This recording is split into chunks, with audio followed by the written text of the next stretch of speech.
রাসূল সাল্লাল্লাহু আলাইহি ওয়াসাল্লামের কর্ম কিন্তু ইবাদত না, আমরা কি সেটাকে সুন্নাহ বলতে পারি?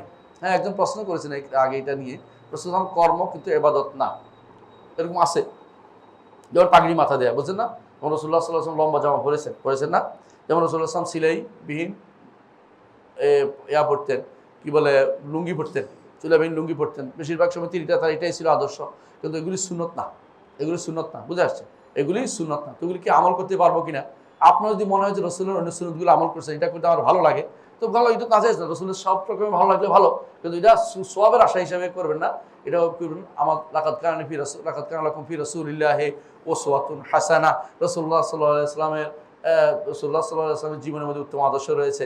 সব রকম অনুসরণ করতে পারলে আব্দুল্লাহ ইবনে ওমর রাদিয়াল্লাহু মতো হবেন, কিন্তু এটাকে সুন্নত বলে সওয়াবের আশা করা যাবে না, বুঝছেন তো?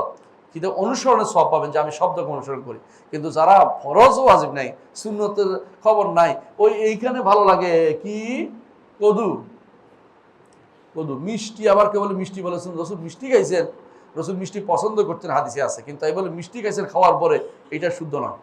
খাওয়ার পরে মিষ্টি, রসুল্লাহ সাহেব খাবারে পেতেন না, আর মিষ্টি খাইছেন, আপনার কাছে কে দিল? এগুলি হচ্ছে বসে বসে আমাদের হুজুররা বানায়। ও, আপনি প্রশ্ন করেছেন লাউ খাওয়া না, লাউ খাওয়া রসুল্লাহ সাহেব তবিয়তের সাথে কি মিলে যেত। আপনি যদি মিলে যায় ভালো, আপনি বলতে রসুল লাউ খেয়েছে, ব্রেন ঠান্ডা থাকে, আমার মনে হচ্ছে আমারও ভালো লাগে, খাবেন, এটা রসুল্লাহ সাহেব মিলে গেল তো আলহামদুলিল্লাহ। কিন্তু এটাকে সওয়াবের আশা করে, সুন্নতের আশা করে খেতে পারবেন না। স্ত্রীর সাথে দৌড় প্রতিযোগিতা করা, হ্যাঁ, যদি মনে করেন স্ত্রীর সাথে দৌড়াদৌড়ি করা, স্ত্রীর স্বামীর সাথে দৌড়াদৌড়ি করবে, এটা আনন্দময় মুহূর্ত, এটাকে অবশ্যই ভালো কাজ নিঃসন্দেহে।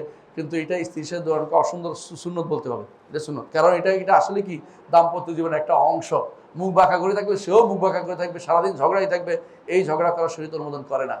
পাগড়ি পরিধান করা না, এটা সুন্নত না, দিন বেশ কম আছে। পাগড়ি পরিধান করা সুন্নত না কেন? পাগড়ি পরিধান করে রাসূলুল্লাহ সাল্লাল্লাহু আলাইহি ওয়াসাল্লাম কাউকে উৎসাহ দেন নাই, অভ্যাসগত হিসেবে করেছেন। কিন্তু হ্যাঁ, স্ত্রীর সাথে দৌড়ানোর অভ্যাস না, এটা হচ্ছে স্বামী স্ত্রীর মধ্যকার মিল মহব্বতের প্রমাণ, বুঝে আসছে? তো এটা যদি কেউ করে, বুঝা গেল মহব্বতের প্রমাণ। এবং এটা করাটা উৎসাহিত করা হয়েছে, হ্যাঁ, উৎসাহিত। এই জন্য উৎসাহ যেহেতু দিতে পারে ভালো। আর যদি কোনো এটা আপনার তবিয়ত সাথে মিলে না, তাহলে আলাদা কথা। কিন্তু এটাকে আলাদা সুন্নত না বলে বলবেন কি অনুসরণ করলে রসুলের মৌলিক অনুসরণ কারণ যে সওয়াব পাওয়া, সেটা আমরা আশা করি। কিন্তু আলাদা কোনো স্পেশাল সুন্নত বলার কোনো সুযোগ নেই, আশা করি বুঝছেন।